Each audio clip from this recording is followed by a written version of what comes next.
Respect blackness. Conviction for freedom bores convicts. The plead for a voice leads our necks to be on the vice. More than twice we chew the ice of silence. The dice of life is always priced to them and the lies to us.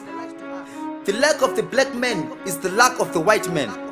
I stand frustrated, barks and ducks to the white man, while the black man sucks his mucus produced by his holy tears of suffering. While he tirelessly barks for justice but no ear is lent to him. Enough, I say. I stand against their philosophy. Justice ain't specific. Justice that is no longer just but rather dust. Justice now in the ashes, uttered by the so-called privileged. A black man has no place in the palace, that's their maxim. The blood of the black child is shampoo and a poo to them, yet to us a tool of pain and of vision. They are the Cain, we are the Abel. Abel with no bell to notify his colleagues of the torture he receives from Cain, yet is able to live though dead. They spend their time in pubs and bars, while we find our leisure behind bars, secured by their cabs, the police. Police that discriminates, police with the white majority. High post for them, accompanied by low life costs. Frost to the black man, yeah, a frost toasting him. They rumble with us when we grumble. We stumble not because of our faults, but because of their votes of cruelty. They are satisfied to see us dependent on their teeth, because they know their teeth is a pit to us and never a key to our success. The horrors of history silently invest tomorrow, yet strength does not leave our marrow. Today is labeled by pretense, because it's their tendency to act as sheep. Sheep hovering on the land as sheep, yet they are wolves. Sheep offering a slide back to the sheep of slavery. You know, I constantly hear the whips of my brother Eric Garner, acting as a gunman to peace, made him to be left in pieces because death ordered by the white man pierced his soul. Probably it's fun to the white men, or it's a bun to them, yet to us it's a gun.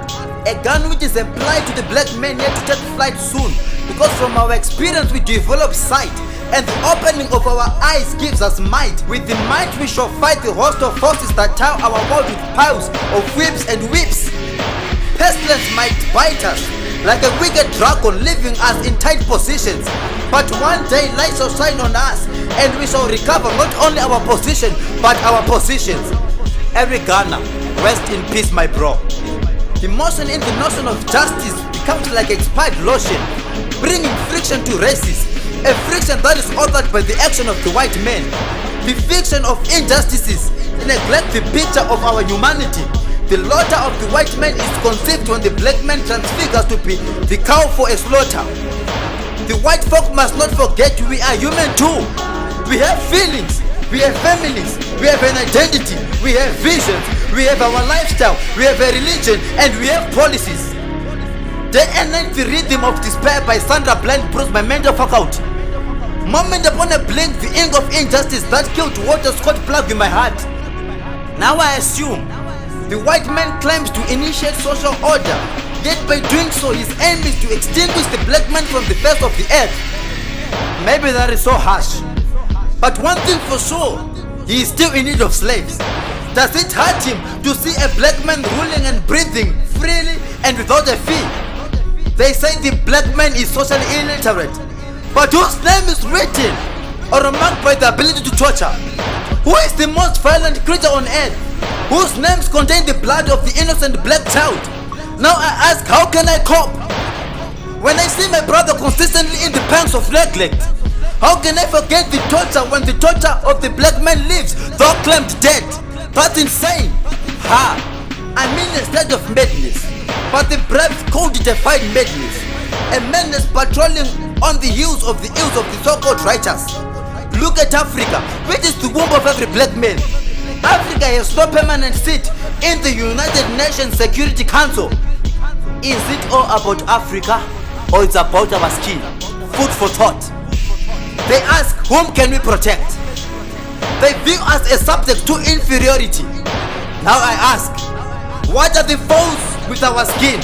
Why pin us by your injustices? Why tin us by your cans of cruelty? We never claimed for racial supremacy. All we wanted was racial equality, humanity, unity, because we understand that we are both humans. If it fails, we shall be up in arms. Better die a master of your own destiny. This is Comrade Wolverine, Stephen Zikrai, the prophet of justice, Zana P. a patriot, signing out.